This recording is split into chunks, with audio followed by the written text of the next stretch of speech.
নমস্কাৰ, মই আছোঁ GMCH হস্পিটেলত।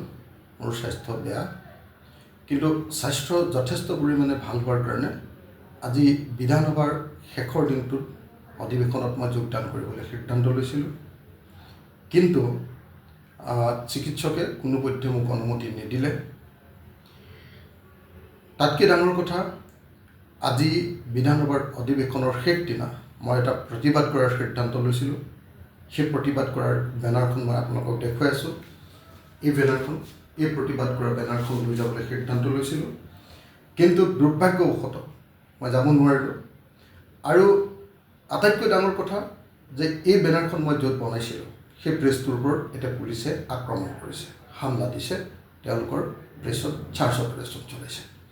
এনেকৈ অসমত গণতন্ত্ৰ ধ্বংস কৰিব খোজা হৈছে। আমি দেখিলোঁ যে যোৱা 4টা দিনত অসম বিধানসভাত এটাই বিষয়ে আলোচনাৰ কেন্দ্ৰবিন্দু হৈ থাকিলে, সেইটো হ'ল ম্যাদ। সেইকাৰণে আমি এই বেনাৰখনত তৈয়াৰ কৰিছোঁ, ম্যাদ ও ম্যাদ, 26ৰ নিৰ্বাচনী বৈতৰণি পাৰ কৰি দিয়া। এয়াই যেন আজিৰ দিনটোত বিজেপি চৰকাৰখনৰ একমাত্ৰ ধ্যান ধাৰণা।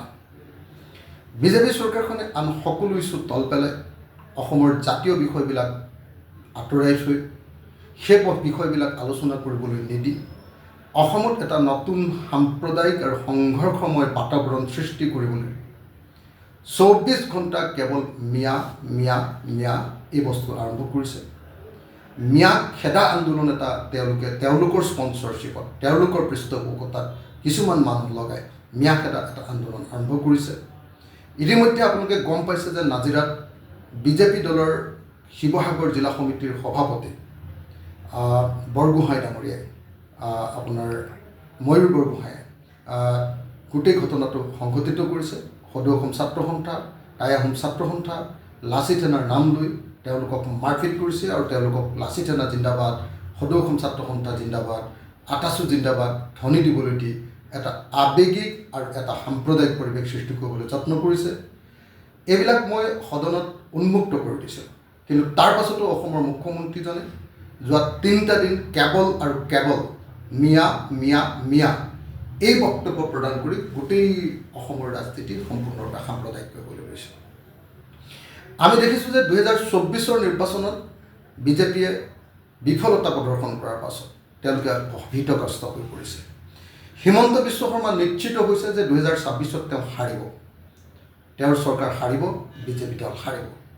2026ৰ বিধানসভা নিৰ্বাচনত হাৰিবৰ কাৰণে তেওঁ অস্থিৰ হৈ পৰিছে আৰু অসমত এক সাম্প্ৰদায়িক সংঘৰ্ষ লগাবলৈ যত্নৱান হৈছে। 2002 চনত গুজৰাটত যি সাম্প্ৰদায়িক সংঘৰ্ষ লগোৱা হৈছিল তাৰ পুনৰাবৃত্তি কৰিবৰ কাৰণে হিমন্ত বিশ্ব শৰ্মাই চেষ্টা কৰা দেখিবলৈ পোৱা গৈছে। সেইকাৰণে এই মুহূৰ্তত চৰকাৰৰ স্পন্সৰশ্বিপত সমগ্ৰ অসমত হিন্দু মুছলমানৰ এক অবিৰত সংঘৰ্ষমূলক ৰাজনীতি কৰা হৈছে। সেইকাৰণে আমি তাৰ প্ৰতিবাদ কল্পে আজি বিধানসভাত মই এই বেনাৰখন লৈ যাব খুজিছিলোঁ, কিন্তু মোক ডাক্তৰে অনুমতি নিদিলে যাবলৈ। আৰু এই বেনাৰখন বনোৱা প্ৰেছটোত এতিয়া হামলা দিছে পুলিচে, তাতে চাৰ্জ অপাৰেশ্যন কৰিছে। ইয়াত আমি কৈছোঁ হিমন্ত বিশ্ব শৰ্মা এজন মিয়া মানুহৰ ওপৰত উঠি আছে। সন্মুখত আছে বিশাল ব্ৰহ্মপুত্ৰ। সেই বিশাল ব্ৰহ্মপুত্ৰ হ'ল 26ৰ নিৰ্বাচন। সেই 26ৰ নিৰ্বাচন বা বিশাল ব্ৰহ্মপুত্ৰ পাৰ কৰাই দিবৰ কাৰণে হিমন্ত বিশ্ব শৰ্মাই এজন মিয়া মানুহৰ কান্ধত উঠি গৈছে। আমি কৈছোঁ ম্যাদ ও ম্যাদ, 26ৰ নিৰ্বাচনী পাৰ কৰাই দিয়া। এয়াই হ'ল যেন হিমন্ত বিশ্ব শৰ্মাৰ এই মুহূৰ্তৰ শয়ন সপোনৰ একমাত্ৰ কথা। এনেকৈ হিমন্ত বিশ্ব শৰ্মা নামৰ অসমৰ মুখ্যমন্ত্ৰীজনে অসমক সাম্প্ৰদায়িক সংঘাতৰ কেন্দ্ৰবিন্দু কৰিব খুজিছে। তেওঁ ক্ষমতা লাগে, ক্ষমতাৰ কাৰণে তেওঁ বলীয়া, ক্ষমতাৰ কাৰণে তেওঁ সকলো কৰিব পাৰে, আৰু এই কামটো কৰিবৰ কাৰণে এতিয়া এক সংঘৰ্ষময় পৰিৱেশ সৃষ্টি কৰিব খুজিছে।